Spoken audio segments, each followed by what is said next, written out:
Assalamualaikum warahmatullahi wabarakatuh. Yang terhormat kepada Bapak Vicky Fendi selaku dosen pengampu dari kelas metodologi penelitian kelas F. Di sini kami dari kelompok 9 akan mempresentasikan materi mengenai data collection method observation. Dan sebelum kami memasuki materi, izinkan kami untuk memperkenalkan anggota kelompok kami terlebih dahulu. Sebelum masuk ke materi, izinkan saya untuk memperkenalkan anggota kelompok kami terlebih dahulu.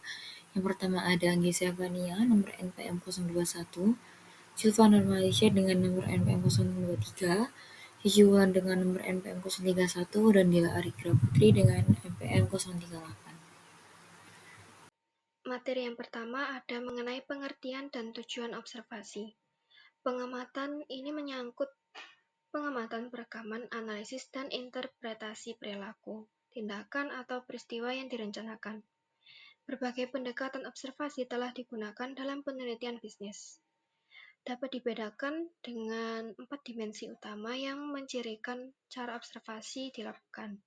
Yang pertama ada kontrol, apakah observasi dilakukan dalam lingkungan buatan atau alami, lalu apakah pengamatan adalah anggota kelompok yang diamati atau tidak, atau observasi partisipan versus non-partisipan.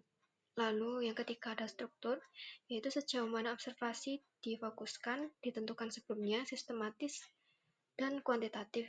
Dan yang terakhir, penyembunyian observasi.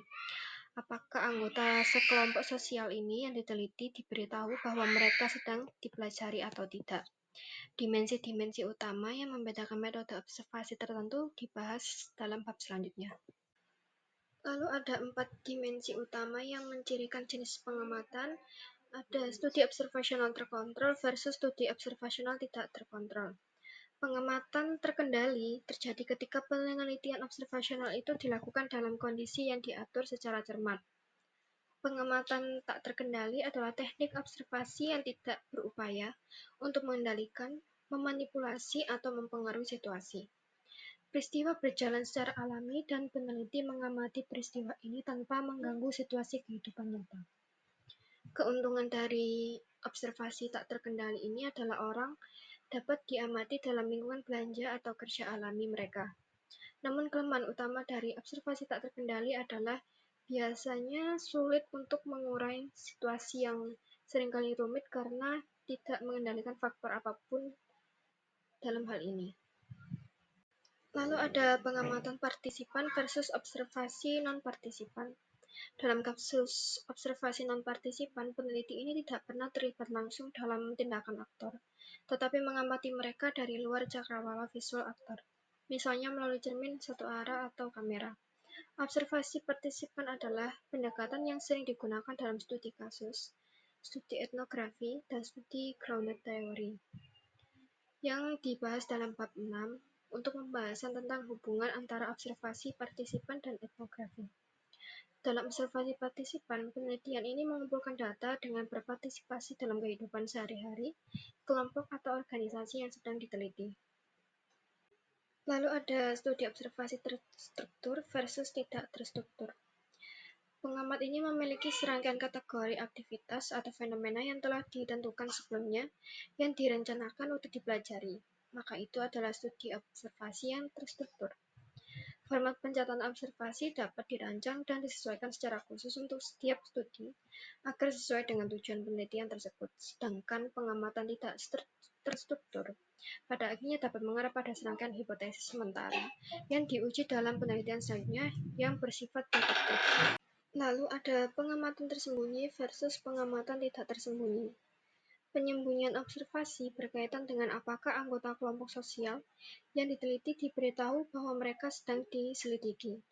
Keuntungan utama dari pengamatan tersembunyi adalah bahwa subjek penelitian tidak dipengaruhi oleh kesadaran bahwa mereka sedang diamati. Memang reaktivitas atau sejauh mana pengamat mempengaruhi situasi yang sedang diamati dapat menjadi ancaman besar terhadap validitas hasil studi observasi. Pengamatan yang tidak disembunyikan ini lebih mengganggu, mungkin mengganggu keaslian perilaku yang diteliti. Pengamatan tersembunyi ini memiliki beberapa kelemahan etika yang serius. Meskipun kurang reaktif, pengamatan tersembunyi menimbulkan masalah etika karena dapat melanggar prinsip persetujuan yang diinformasikan, privasi, dan kerahasiaan. Selanjutnya ada dua pendekatan penting untuk observasi. Observasi partisipan yaitu karakteristik utama observasi partisipan adalah bahwa peneliti mengumpulkan data dengan berpartisipasi dalam kehidupan sehari-hari kelompok atau organisasi yang diteliti. Hal ini memungkinkan peneliti untuk mempelajari aktivitas kelompok yang diteliti dalam suasana alami dari sudut pandang orang yang melalui pengamatan dan partisipasi dalam aktivitas tersebut. Jadi yang pertama, aspek partisipasif dari observasi partisipan. Partisipan observation menggabungkan partisipasi langsung dengan pengamatan.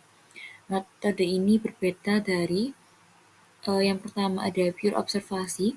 Peneliti hanya mengamati tanpa melibat langsung dalam aktivitas kelompok yang diteliti.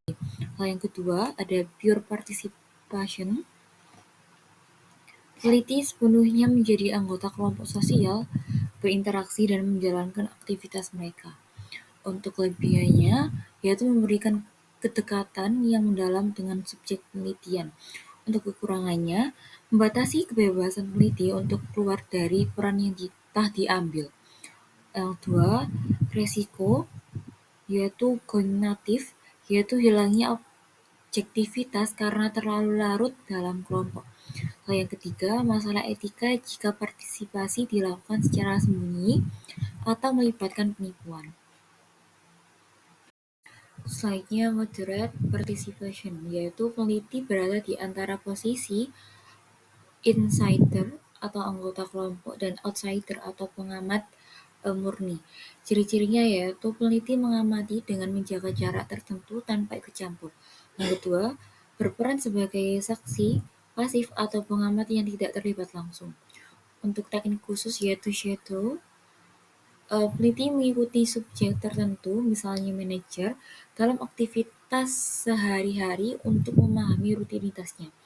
Kalau untuk ciri khas partisipan observation, peneliti berpartisipasi dalam kehidupan sosial kelompok yang diteliti dengan tingkat keterlibatan yang bervariasi. Selanjutnya ada konflik partisipan, yaitu peneliti hidup dan bekerja bersama subjek, bahkan mungkin menyembunyikan perannya sebagai pengamat. Kedua, metode ini bertujuan untuk bertindak alami dan mendalami pengalaman kelompok. Yang kedua ada aspek observasi dalam partisipan observation. Dalam partisipan observation, peneliti harus mengamati dan mencatat perilaku, tindakan, interaksi, serta peristiwa dan menganalisis data ini pada tahap selanjutnya. Mulai partisipan observation dan menjadi bagian dari kelompok sosial memiliki tantangan. Yang pertama, memilih lokasi penelitian. Yang kedua, mendapat izin penelitian dengan cara yang pertama mengajukan izin kepada pihak yang berwenang. Yang kedua, menjelaskan tujuan penelitian. Yang ketiga, memanfaatkan surat pengantar.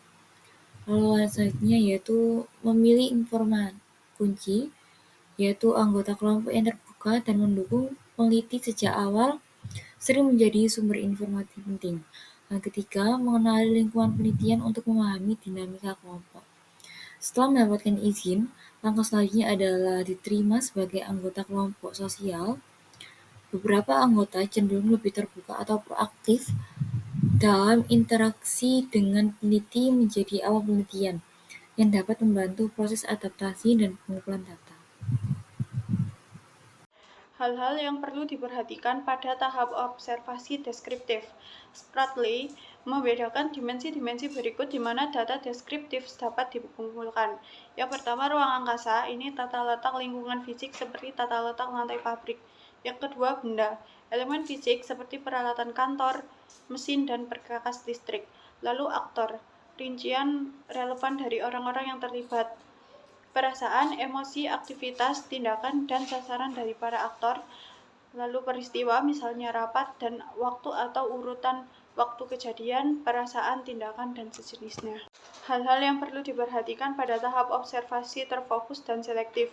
Untuk membantu peneliti memutuskan apa yang akan diamati dalam tahap observasi terfokus dan selektif, DeWolf menyarankan bahwa mereka mengamati kejadian, tindakan, dan perilaku serta mencari alur cerita, lalu memilah kegiatan yang rutin dari yang tidak rutin, lalu mencari variasi dalam alur cerita, lalu mencari kasus negatif atau pengecualian, dan jika observasi terstruktur, kembangkan rencana untuk observasi sistematis termasuk estimasi berapa banyak observasi yang akan cukup. Lalu pengamatan terstruktur. Pengamatan terstruktur sifatnya terfokus karena mengamati fenomena yang telah ditentukan sebelumnya secara selektif. Fokus pengamatan terstruktur dipecah menjadi potongan-potongan informasi yang kecil dan mudah dikelola seperti informasi tentang perilaku, tindakan, interaksi, atau peristiwa. Terdapat beberapa tingkatan struktur dalam observasi terstruktur, misalnya peneliti mungkin telah menentukan kategori observasi dengan cara yang agak tepat dan saling eksklusif sebelumnya, observasi yang sangat terstruktur, atau memulai dengan rencana terperinci tentang apa yang akan diobservasi dan bagaimana, tetapi mengumpulkan data dengan cara yang kurang sistematis atau telah ditentukan sebelumnya, atau observasi semi terstruktur. Penggunaan skema pengkodean dalam observasi terstruktur. Pengembangan skema pengkodean merupakan aspek krusial dari observasi terstruktur. Pertimbangan berikut perlu diperhatikan berkenaan dengan pembangunan skema pengkodean. Yang pertama, fokus. Dari skema pengkodean harus ada apa yang harus diamati. Yang kedua, tujuan. Skema pengkodean dan kategori harusnya tidak memerlukan banyak inferensi atau interpretasi dari penelitian. Yang ketiga, kemudahan penggunaan. Skema pengkodean yang baik mudah digunakan. Yang keempat, saling eksklusif dan menyeluruh secara kolektif. Kategori dalam skema pengkodean harus saling eksklusif dan menyeluruh. Kelebihan dan kerugian observasi. Kelebihan. Salah satu keuntungan utama observasi adalah keterarahannya. Sementara wawancara dan kuesioner memunculkan respon verbal tentang tindakan dan perilaku dari subjek, atau yang hanya memungkinkan perilaku disimpulkan dari respon verbal tersebut. Observasi memungkinkan peneliti untuk mengumpulkan data perilaku tanpa mengajukan pertanyaan orang-orang. Dapat diamati di lingkungan kerja alami mereka atau di lingkungan laboratorium. Dan aktivitas serta perilaku mereka atau hal-hal menarik lainnya dapat dicatat, direkam, dianalisis, dan diinterpretasikan. Kerugiannya, faktor-faktor ini dapat dicatat dan pola yang berarti mungkin dari jenis data ini. Namun, seringkali sangat sulit untuk menetapkan spesifik pengaruh faktor situasional terhadap perilaku dan tindakan subjek yang diteliti. Seperti yang telah dijelaskan sebelumnya dalam bab ini, seringkali sulit untuk mengurai situasi yang seringkali rumit. Oleh karena itu, terkadang sangat sulit untuk menetapkan sebab akibat hubungan antara faktor situasional dan peristiwa, tindakan, dan perilaku. Sekian presentasi dari kelompok kami, kurang lebihnya mohon maaf. Wassalamualaikum warahmatullahi wabarakatuh.